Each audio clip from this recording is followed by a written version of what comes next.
Hey everyone, ready for another deep dive? Always ready. Today we're getting up close and personal with fascia. Fascia and UU, that's right. We'll be exploring this book, Fascial Integration Bodywork, by Dr. Marco Montanari.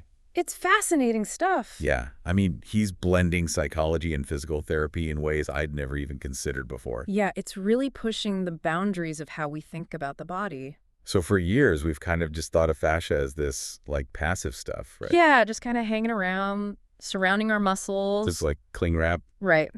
But Dr. Montanari and a whole bunch of research is showing that fascia, it's way more dynamic. So not just cling wrap. No, not at all. Imagine like a 3D web, Okay. this interconnected network.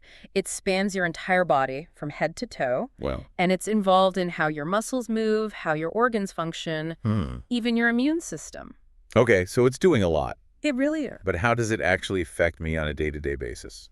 Well, one of the biggest aha moments from this book is this idea of myofibroblasts. Myofibroblasts. Yeah, they're these cells within the fascia, Okay. and they actually contract rhythmically. Wait, so it's not just, like, sitting there. It's got its own little movements going on. Exactly. It's like your fascia has this gentle pulse, constantly adapting and responding. Fascinating. And this ties into something called piezoelectricity. Piezoelectricity. I know, it sounds complicated. Yeah, a little bit. But it's actually really cool. Right, lay it on me. So basically, when you put pressure on your fascia, like during a massage or physical therapy, it creates these tiny little electrical currents. Okay. And our cells, they actually react to those currents. Really? Yeah, they can actually change how they're arranged, even affecting things like bone thickness over time. Hold on. So you're telling me that, like, hands-on therapies, they aren't just a temporary fix.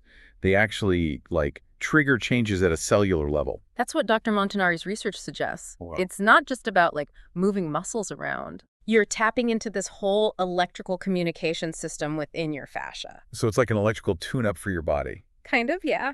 That's amazing. Okay. But it gets even weirder, right? Because the book talks about fascia being like a memory bank. It does. And now I'm really intrigued. Yeah, this is where it gets pretty mind-blowing. Okay. Dr. Montanari suggests that things like past injuries, emotional trauma, even like childhood patterns, they can actually get stored in your fascia as tension. Seriously. Yeah. So, like, if I had, like, a bad fall as a kid, that could still be affecting me now because of my fascia. It's definitely possible. Wow. Think about it. Like, if a child is constantly told to shrink themselves, to be quiet and small, Right. that could show up later as chronic muscle tightness in their chest and shoulders.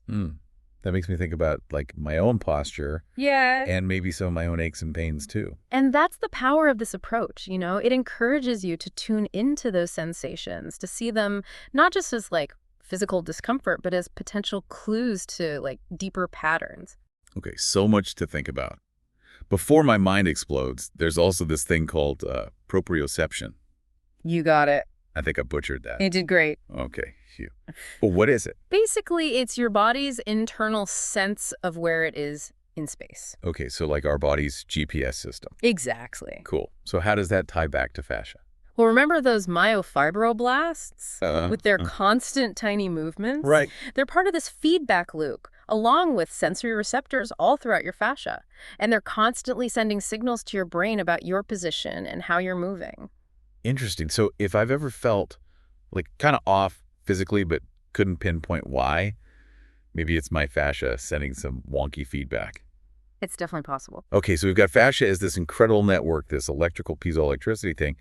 It stores memories.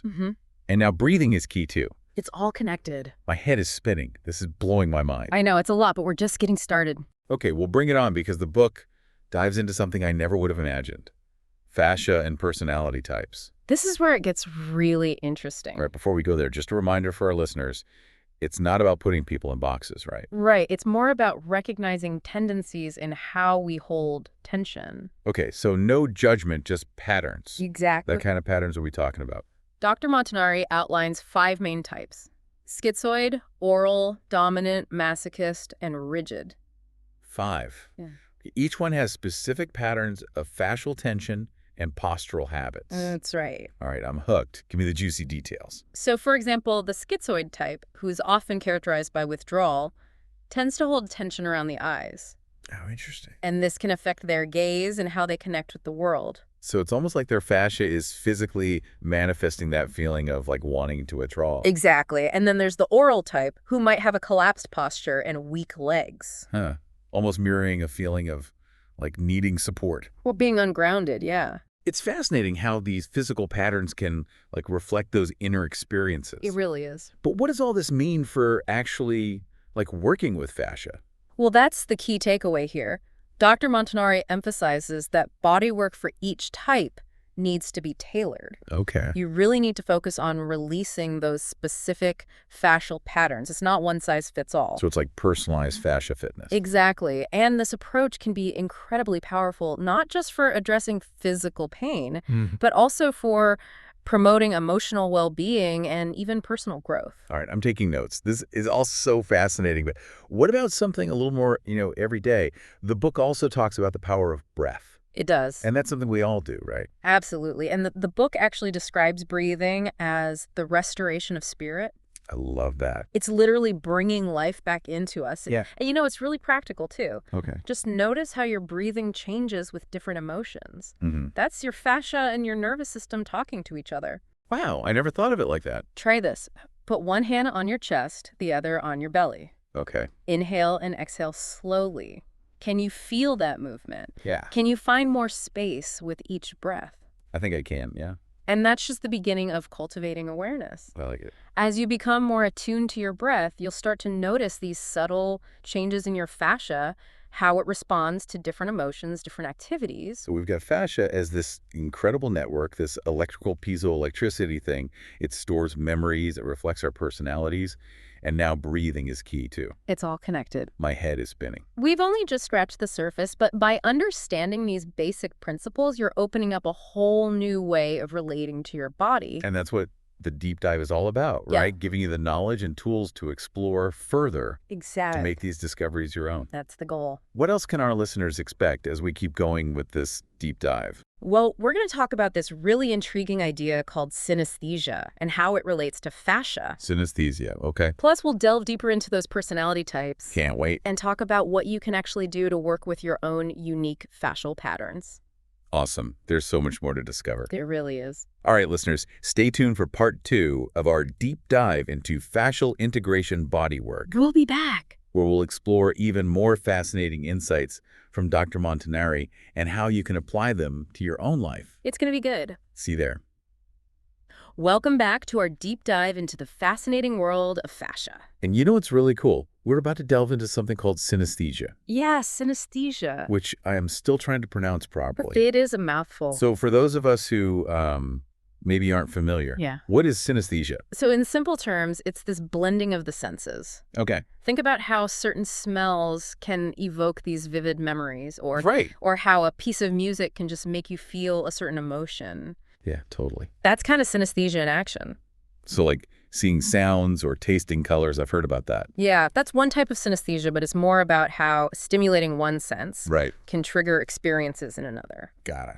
And what's fascinating is that this applies to body work, too. Oh, really? Dr. Montanari suggests that combining touch, imagery, and movement, Okay. it can actually make changes in the body more powerful. Wow. We're talking literally rewiring our nervous systems through this process. So it's not just about the hands-on work. It's about like what we're thinking and feeling during the session too. Exactly. That's amazing. So imagine this.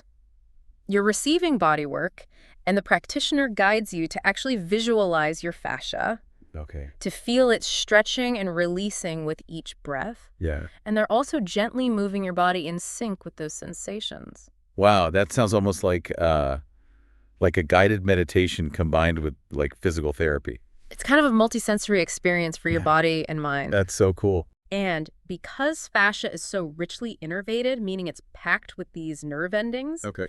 this multisensory approach really amplifies the signals being sent to the brain, making the changes much more profound and long-lasting. So we're not just like stretching, we're actually using our minds to kind of help our bodies heal and change. Exactly. It's about tapping into that interconnectedness of our senses and how that can really enhance our body's natural healing capabilities. That's amazing.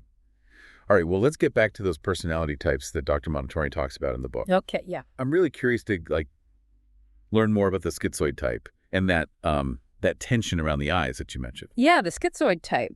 So remember, these are patterns, not labels. Right, right. But what's interesting about the schizoid type is that their tendency to withdraw from the world, it's often reflected in their posture and their fascial tension. Interesting. They might have like a narrow, contracted body shape, almost as if they're trying to take up as little space as possible. It's like they're physically trying to like disappear. And that tension around the eyes, it can affect their gaze, making it seem distant or unfocused. Wow. It further contributes to that sense of detachment. It's like their fascia is echoing that inner experience. So their fascia really is like physically manifesting their emotional state. Exactly. It's incredible how connected it all is. It really is. And this is where body work can be so transformative. Okay. By gently releasing those fascial restrictions, particularly around the eyes, neck, and shoulders, it can help them to reconnect with their bodies and the world around them. So it's not just about fixing the like physical discomfort. Okay. It's about addressing those like deeper emotional patterns as well. And fascia seems to be the bridge between those two. Yeah, absolutely. What about the oral type? The oral type, You mentioned a collapsed posture and weak legs. Yes. So does that tie into their emotional patterns as well? It does. So the oral type often exhibits this sense of neediness, a longing for support and connection. And this can manifest physically as like a drooping posture, as if they're seeking something to lean on. So like their body's mirroring that feeling of being unsupported. Exactly. Yeah. Searching for something to hold them up. Wow. And the weakness in the legs. Yeah. It can reflect a lack of grounding, a sense of insecurity, instability, maybe. Wow.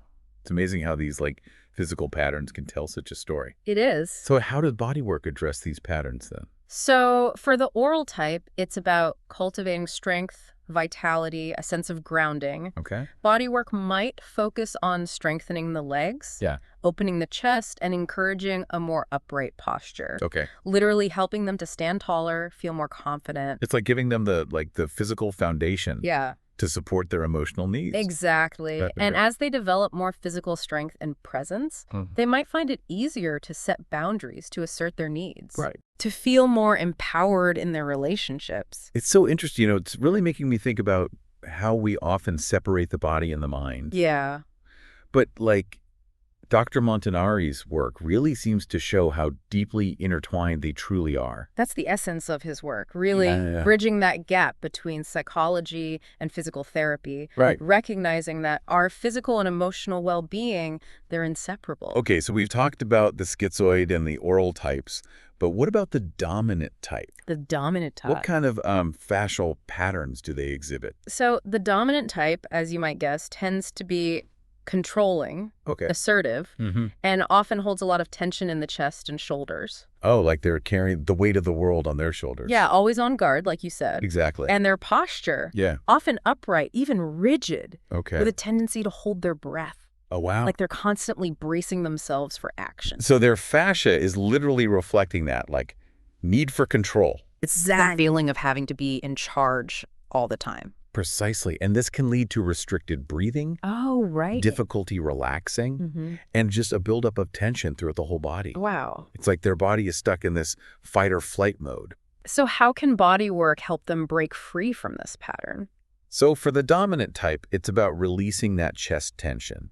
Okay. Encouraging deeper breathing and learning to let go of control. That's a big one. It is. Yeah. Body work might focus on opening the chest, lengthening the spine, and grounding them through the legs, helping them find that sense of ease and fluidity in their bodies. Like helping them soften that armor. Yes. Both physically and emotionally. Absolutely. And as they learn to relax and surrender, they might experience this newfound sense of peace, flexibility, and even vulnerability, allowing them to connect with others on a deeper level. That's beautiful. It is. I'm starting to see how, like, even these subtle patterns of tension can really speak volumes about our emotional state. And that's the beauty of this approach, you know? It's like learning a new language, the language of our bodies. I love that. And how it reflects our deepest selves.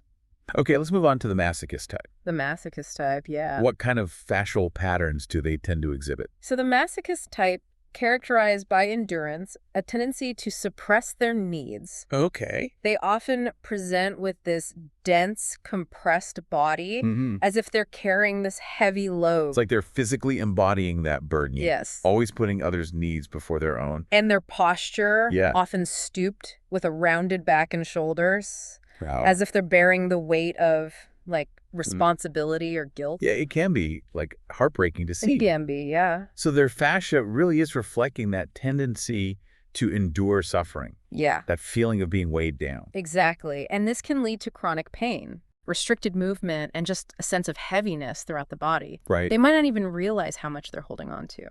Wow. So how does bodywork help them, like, find relief and freedom from this pattern? So for the masochist type, it's about creating space, releasing tension, and learning to actually prioritize their own needs. That's so important. It is.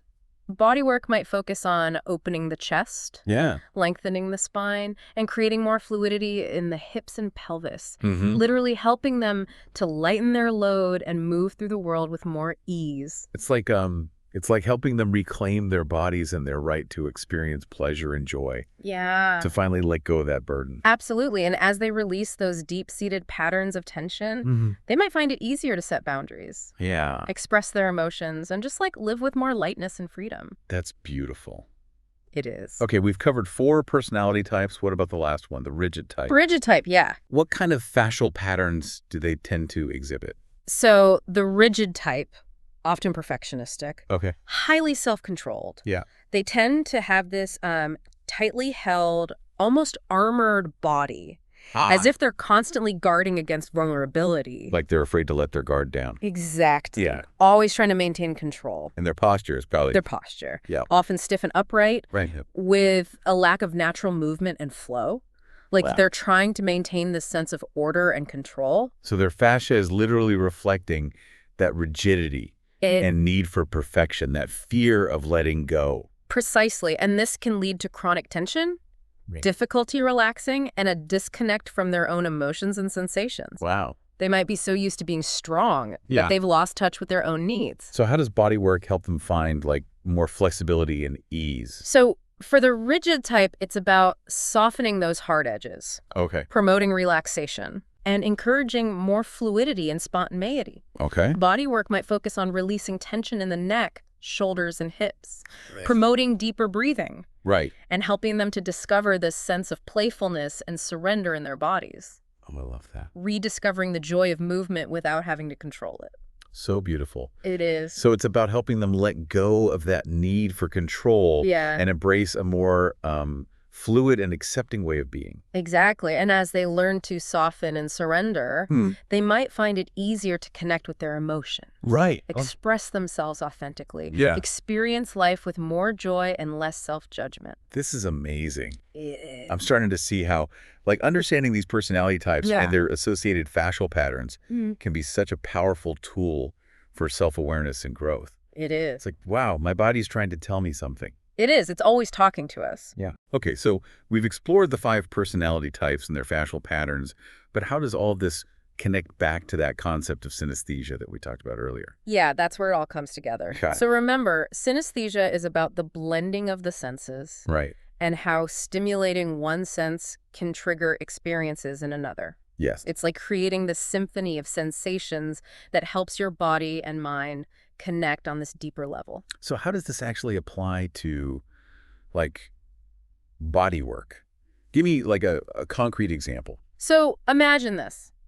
You're receiving body work tailored to your specific personality type. Let's say the dominant type.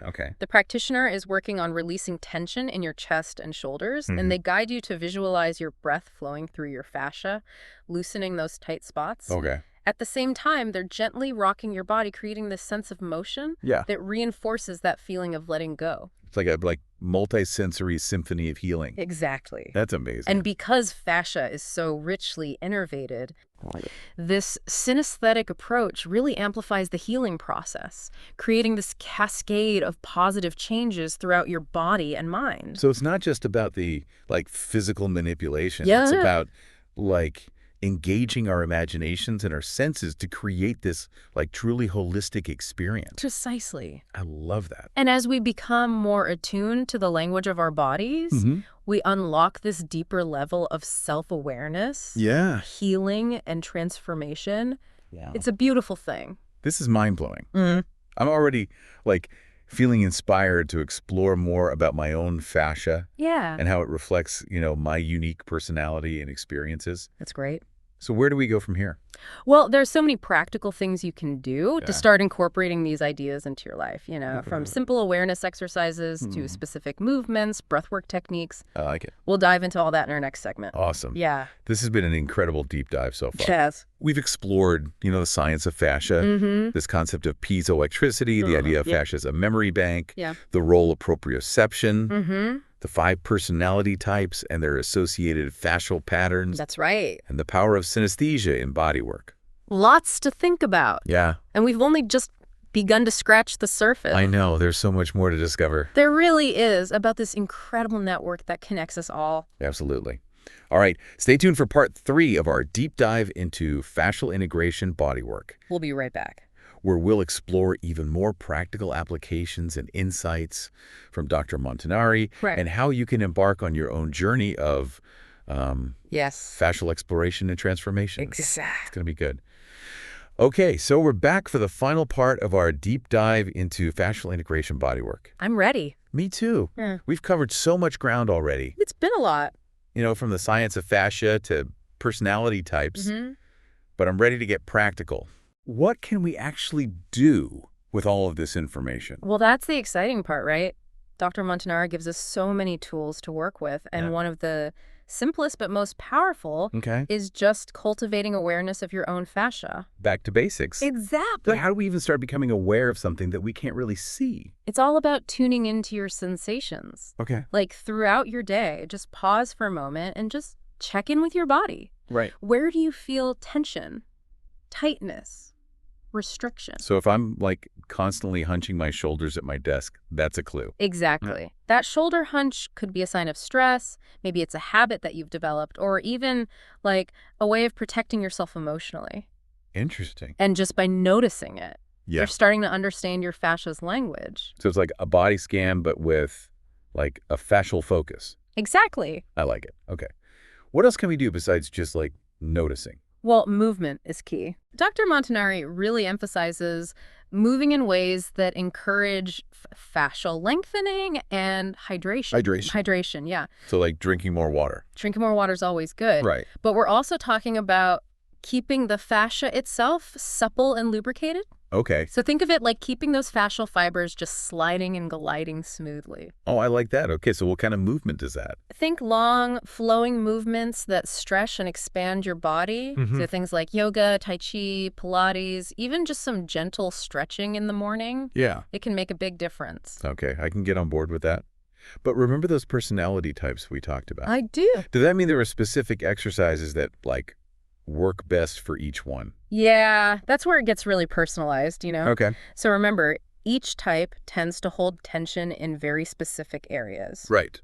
So for the schizoid type, who often feels tension around their eyes and neck, gentle head rolls and shoulder stretches could be incredibly freeing. That makes sense. Yeah, and for the oral type, who might have a collapsed posture, maybe some core strengthening exercises. Okay. And things that encourage a more upright stance would be really helpful. So like planks, back extensions, anything that helps them build that like inner strength and support. Exactly. You're getting it. Okay, cool. Yeah. What about for the dominant type? The dominant type, yeah. With their like tight chest and shoulders. So for them, chest stretches and back bends could be game changer. Oh, so we're literally opening up those areas where they're like physically holding on to that need for control? Exactly. That's amazing. Okay, what about the masochist type? The masochist type with their like dense, compressed bodies. Right. Gentle twists and hip openers can help create space and fluidity. It's like giving them permission to like move more freely to lighten their load. Absolutely. Both physically and emotionally. Exactly. Okay. And finally, what about the rigid type who tends to be, very tightly held? So for them, it's all about finding more playfulness and spontaneity. Okay. So things like dance, expressive movement, anything that helps them break free from those rigid patterns and connect with their bodies in a really joyful way.